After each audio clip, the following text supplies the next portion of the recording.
उस देवबंद की धरती से ऐसी भी किताबें लिखी गई इस्लामी जिसमें अशराफ, अजलाफ, अर्जाल ये लफ्ज़ लिखा गया। ज़रा कोई मौलाना हमको समझा दीजिए, इस्लाम में अशराफ, अर्जाल, अजलाफ कहीं है क्या? कुरान में है क्या? हदीस में है क्या? लेकिन इन मौलानाओं ने लिखा और लिखकर उस किताब को मार्केट में लाया और कहा यह इस्लामी किताब है। ये इतने बड़े मुजरिम हैं मुसलमानों के, इस्लाम के, अल्लाह की निगाह में ये मुजरिम हैं, नबी के ये मुजरिम हैं। क़यामत के दिन इनको बख्शा नहीं जाएगा। इन्होंने जो इस्लाम पेश किया भारत के अंदर, आप सोचिए कि कितना बड़ा षड्यंत्र आरएसएस का। ये आरएसएस के लोग कैसे नहीं हैं जिन्होंने रिक्शा चलाने वाले, ठेला चलाने वाले, सब्जी बेचने वाले, झल्ली पल्ली वालों को, रेहड़ी पटरी वालों को, मजदूरी करने वालों को कलमा तो नहीं रटाया, इस्लाम तो नहीं सिखाया, लेकिन 72 फिरके होंगे ये बता दिया। इनका अकीदा इस्लाम पर कम, वर्ण व्यवस्था पर ज्यादा है। ये मैं कैमरे पर बोल रहा हूं। किसका? मदनी परिवार। मदनी परिवार का। इनसे पूछिए, अशराफ, इनके तौर तरीके, इनकी शादियां, ये किताब लिखते हैं, कुफू का बयान किताब में लिखते हैं कि कौन किससे शादी करेगा। भैया कुरान में है क्या लिखा हुआ? उन्होंने जो कहा है कि अल्लाह और ओम एक है, वो बिल्कुल सही बात है, क्योंकि सवर्ण समाज जो मुसलमानों में है, जैसे हिंदुओं में ब्राह्मण, क्षत्रिय, वैसे ऐसे उधर से एक सैयद पठान है, तो इधर के भी 3 और उधर के भी 3। ये जो कहते हैं ना मुसलमानों में रिश्तेदारी हिंदुओं की, तो ये कोई नीचे वाले पसमंदा मुसलमानों की रिश्तेदारी नहीं है। वो जो शेख सैयद पठान है और इधर जो ब्राह्मण क्षत्रिय वैसे हैं, ये ऊपर के जो लोग हैं ये सब आपस में मिले हुए हैं। रियल में तब खतरा आएगा जब बागेश्वर बाबा जैसे कई बाबा मैदान में आएंगे, तब मदनी हेलीकॉप्टर से सीधे विदेश भाग जाएंगे, क्योंकि इन तमाम लोगों के बड़े बड़े अस्पताल, बड़े बड़े होटल्स विदेशों में हैं और मॉल भी हैं और शॉपिंग सेंटर भी हैं। इन्होंने अरबों खरबों नीलों रुपए जमा कर लिए हैं, मुसलमानों का खून सिरिंज लगा लगा कर चूस लिया है। तो मैं तो यही कहूंगा कि पसमंदा मुसलमान जो है वो अब तक बेचारा ठेली चला करके, गाजर मूली बेच करके, कबाड़े का काम करके, बिना शिक्षा से दूर, अगर पसमंदाओं को इस देश का जो सवर्ण समाज के मुसलमान है वो हिस्सेदारी देना चाहता है तो दे। मदनी परिवार है, क्यों नहीं देता? एक ही परिवार के लोग कब तक किसी एक संगठन के अध्यक्ष रहेंगे? कह रहे अल्लाह ही ओम है, ओम ही अल्लाह, उसके समर्थन में तमाम मुसलमान आ गए हैं। अरे वो तो आदम को मनु भी बता रहे हैं, और मनु के विषय में मैं जो पढ़ा हूं, मैं तो कम पढ़ा लिखा आदमी हूं, मैं मदरसे से भागा हुआ आदमी हूं। मनु के विषय में तो पढ़ा है, मनु स्मृति जो लिखा गया है, जहां से वर्ण व्यवस्था की बीमारी आई। और देखिए मनु स्मृति पर इनका विश्वास कितना है। उसी मनु की बात कर रहे थे वो जी। और कौन सा मनु हमको बताए ना, और कौन सा मनु आया? मनु नाम के और कितने लोग हैं, जरा हम भी तो देखें। अगर आदम मनु है, नौज़बिल्लाह, इनको कलमा पढ़ना पड़ जाएगा। आदम अलैहिस्सलाम हमारे नबी हैं और पहले नबी हैं भारत के।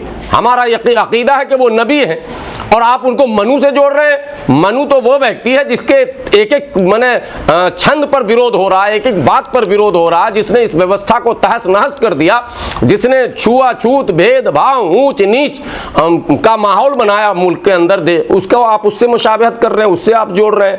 एक बात। दूसरी जो सबसे बड़ी बात है कि आपको उस जलसे में मनु का नाम लेने की जरूरत क्यों पड़ी, यह सवाल बड़ा है। आपने इजलास पहले भी तो किया था। आपकी उम्र 104 साल है, तो 104 साल में सपने में मनु जी आए थे क्या आपके? और मैं अब कह रहा हूं कि क्यों नाम लेने की जरूरत पड़ी, चूंकि पूरे मुल्क में ढोल गवार, शूद्र पशु नारी का माहौल बना हुआ था। एक तरफ जो नॉन मुस्लिम्स हैं वो आपत्ति कर रहे थे कि भैया ये जो भेदभावपूर्ण चौपाइयाँ और इत्यादि, जिसको धार्मिक पुस्तक कहा जा रहा है, हालांकि रामचरितमानस धार्मिक पुस्तक नहीं है, वो तो एक काव्य पाठ है तुलसीदास जी का, लेकिन चूंकि मान्यता दे दी गई है। जैसे आप ये किताब देख रहे हैं, जरा वीडियो दिखाइएगा, इसमें मुश्किल से 5% भी इस्लामी किताबें नहीं है, लेकिन कहा जाता है ये इस्लामी किताबें हैं। उस देवबंद की धरती से ऐसी भी किताबें लिखी गई इस्लामी जिसमें अशराफ, अजलाफ, अर्जाल ये लफ्ज़ लिखा गया। ज़रा कोई मौलाना हमको समझा दीजिए, इस्लाम में अशराफ, अर्जाल, अजलाफ कहीं है क्या? कुरान में है क्या?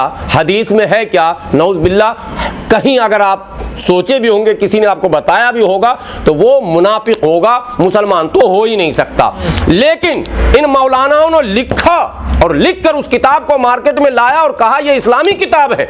ये इतने बड़े मुजरिम हैं मुसलमानों के, इस्लाम के, अल्लाह की निगाह में ये मुजरिम हैं, नबी के ये मुजरिम हैं। क़यामत के दिन इनको बख्शा नहीं जाएगा। इन्होंने जो इस्लाम पेश किया भारत के अंदर, आप समझ रहे हैं? मुसलमानों के नेता बनेंगे, ये कैसे बन जाएंगे नेता? अशराफ को लेकर भी विवाद होता है। अब ये हुआ क्यों प्रोग्राम? असल तो यही मैं बता रहा हूँ कि प्रोग्राम कैसे हो गया। जब ये माहौल चला ढोल गंवार वाला। उसी बीच में आप ये देख रहे होंगे कि मोदी जी ने पसमानदा का एक शगुफा छोड़ा था। बस इनको लगा के कहीं ऐसा ना हो कि पसमानदा पसमानदा करते करते हम लोग पसमानदा बन जाएं। बारी वही है और होना है, देर सवेर इनको पसमानदगी की तरफ धक्का देकर भगाना पड़ेगा। ये भारत के मुसलमानों की मजबूरी होगी, वरना भारत के मुसलमान संकट में ही रहेंगे।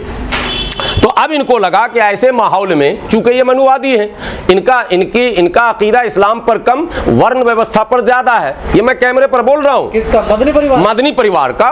इनसे पूछिए अशराफ, इनके तौर तरीके, इनकी शादियां। ये किताब लिखते हैं, कुफू का बयान किताब में लिखते हैं कि कौन किससे शादी करेगा। भैया कुरान में है क्या लिखा हुआ? कुरान इस्लाम है। आपको हैरत होगी, आपके चैनल पर नहीं है तो मैं सोच रहा था कोई बुद्धिजीवी मुस्लिम हमसे इंटरव्यू लेता तो मैं बोलता रिक्शा चलाने वाला मुसलमान। आप कभी बात करके देख लेना गजेंद्र जी, बोलेगा अरे आप ज्यादा मत समझाइए, हमको पता है हदीस है 72 फिरके होंगे मुसलमानों में। सब्जी बेचने वाला मुसलमान, उसको भी पता है हदीस है 72 फिरके होंगे। कलमा नहीं याद है मगर यह हदीस उसको पता चल गया कि 72 फिरके होंगे। आप सोचिए कि कितना बड़ा षड्यंत्र आरएसएस का। ये आरएसएस के लोग कैसे नहीं हैं जिन्होंने रिक्शा चलाने वाले, ठेला चलाने वाले, सब्जी बेचने वाले, झल्ली पल्ली वालों को, रेहड़ी पटरी वालों को, मजदूरी करने वालों को कलमा तो नहीं रटाया, इस्लाम तो नहीं सिखाया, लेकिन 72 फिरके होंगे ये बता दिया। मतलब ये चाहते हैं टुकड़े टुकड़े में मुसलमान बटा रहे। बिल्कुल गलत, यह हदीस नहीं है 72 फिरके होंगे, कभी नहीं होंगे। मेरे नबी ने पूरी दुनिया को एक करने की कोशिश की थी। मेरे नबी ने इंसानियत की बात की थी। मेरे नबी ने मसावात की बात की थी। मेरे नबी ने सबको सम्मान देने की बात की थी। मेरे नबी ने अरब के कदीम बद्दू हजरत बिलाल को उस वक्त का सबसे बड़ा चेहरा बनाकर सामने लाया था जब लोग बद्दुओं की तरफ देखते नहीं थे। मेरे नबी ने महिलाओं को अधिकार दिया था। मेरे नबी ने बाप के विरासत में महिला का अधिकार सुनिश्चित किया था। मेरे नबी ने महिलाओं की जिंदा दरगोर करने वाली उस प्रथा का विरोध किया था, उसको बराबरी का अधिकार देने का बात कहा था। और कुरान में महिलाओं के नाम से सूरह निसा है। ये वो लोग हैं जो इस्लाम के खिलाफ लगातार कुप्रचार कर रहे हैं और सारे जाहिलों को बता रहे 72 फिरके होंगे। ये झूठे मक्कार अपनी टोली खड़ा करने के लिए 72 फिरके का नाम लेते हैं। क्या वो सारे मौलाना तो पासवानदा ही होते हैं, उनके पीछे बैठकर नमाज पढ़ते थे। इनके पीछे बैठते हैं। कहाँ भेदभाव है? हमें तो कोई भेदभाव नहीं। आईटीओ में मस्जिद है, चले जाइएगा नमाज पढ़ने, मतलब नमाज पढ़ने, नमाज के टाइम आप खड़े हो जाइएगा। नमाज के बाद इमाम साहब से पूछेगा आपकी बिरादरी क्या। अगर भागते न नजर आए तो आप कहना बिरादरी ही नहीं बताएंगे। अभी लोग बिरादरी डर से बताते नहीं हैं और कहते हैं इस्लाम में बिरादरी नहीं होती है। इस्लाम में बिरादरी होती है। कुरान ने बिरादरी का जिक्र किया, लेकिन कुरान ने कहा बिरादरी में कोई छोटा बड़ा नहीं है। कुरान में बाज़ाब्ता कबीले का जिक्र है, लेकिन कहा गया वो कबीला सिर्फ उसकी आइडेंटिटी के लिए है, पहचान के लिए है। वजअलनाकुम शुऊबन व क़बाइल लिताअरफू, तारुफ, परिचय। लेकिन कहा इन अक्रमकुम इंदल्लाहि अत्क़ाकुम। कोई इसकी बुनियाद पर, बिरादरी और कबीले की बुनियाद पर छोटा बड़ा नहीं होगा। छोटा बड़ा वो अपने कर्मों के आधार पर होगा। अगर उसका व्यवहार, उसका किरदार, उसके लेन देन, उसके अखलाक, उसका तौर तरीका, उसका मिलना जुलना, उसका उठना बैठना, उसके पड़ोसियों के साथ व्यवहार, जिसका जितना बेहतर होगा वो इंसान उतना अच्छा और बड़ा हो जाएगा। षड्यंत्र है मुसलमानों को तोड़ने का। ये षड्यंत्र कोई आरएसएस नहीं कर रही है। आरएसएस ने 72 फिरके नहीं बताए।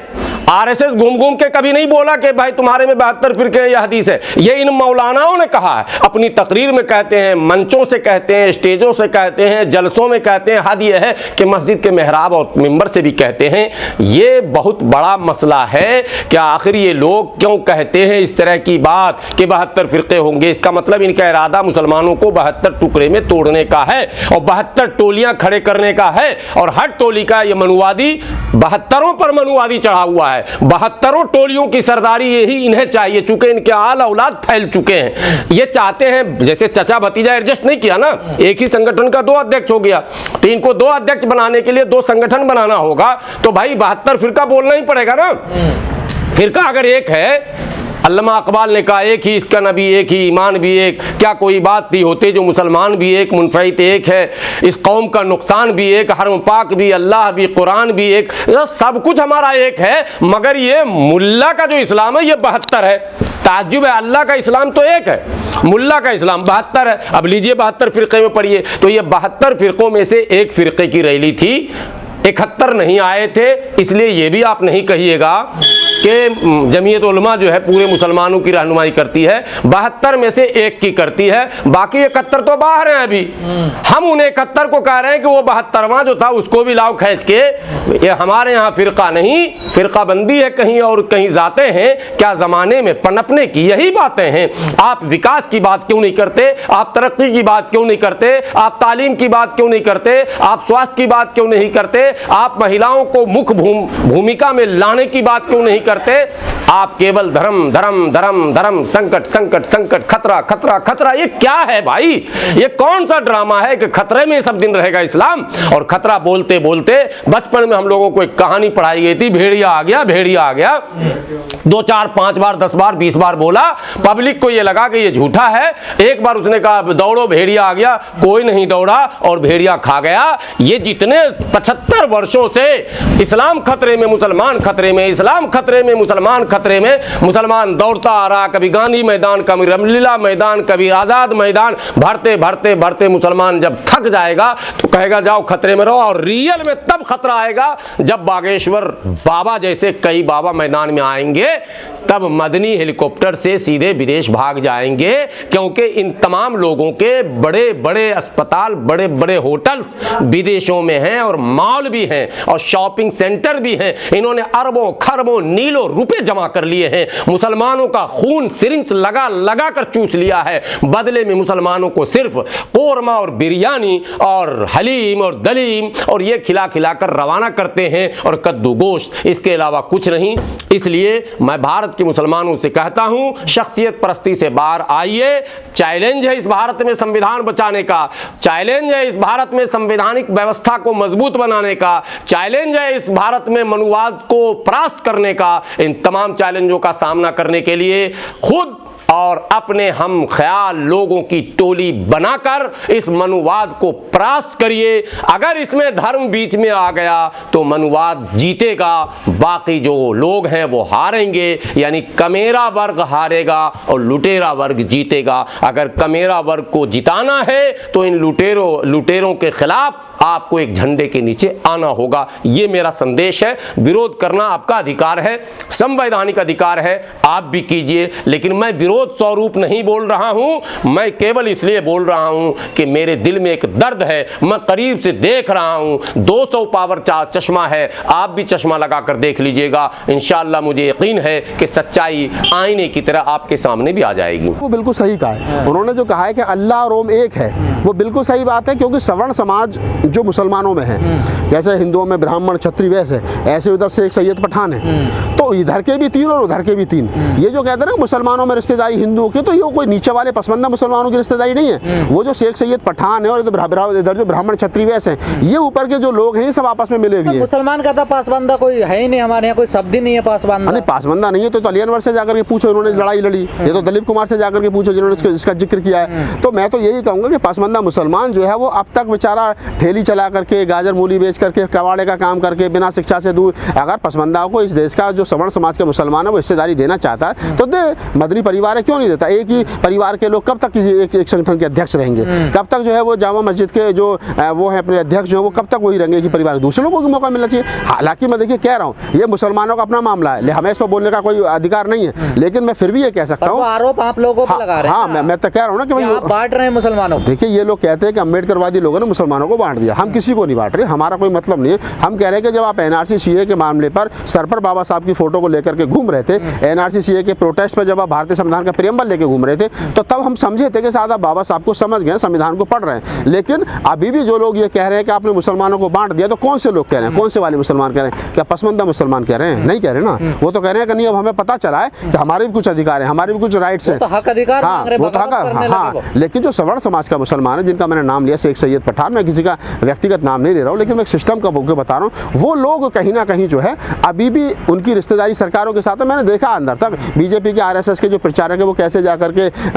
सवर्ण मुसलमानों के यहाँ जाकर के चाय कॉफी पीते हैं, वो सबको पता है, इसमें कोई ढका छुपा नहीं है। उनकी सबकी रोटी बेटी का व्यवहार आपस में चला, उन्हें कोई दिक्कत नहीं है। दिक्कत है नीचे के लोगों को, वो दंगों में मारे जा रहे हैं। हम 20% तो सारे हैं देश में और हमें कमजोर किया जा रहा है। पासवानदा, पर कास्ट और इधर ये सब बांट दिए। इस देश के अंदर शेड्यूल कास्ट लगभग 22% है। उसमें भी अम्बेडकरवादी चमार महारों की और चांडालों की कुछ गिनती कर ली जाए तो वो लगभग 10-12% ही बैठेंगे।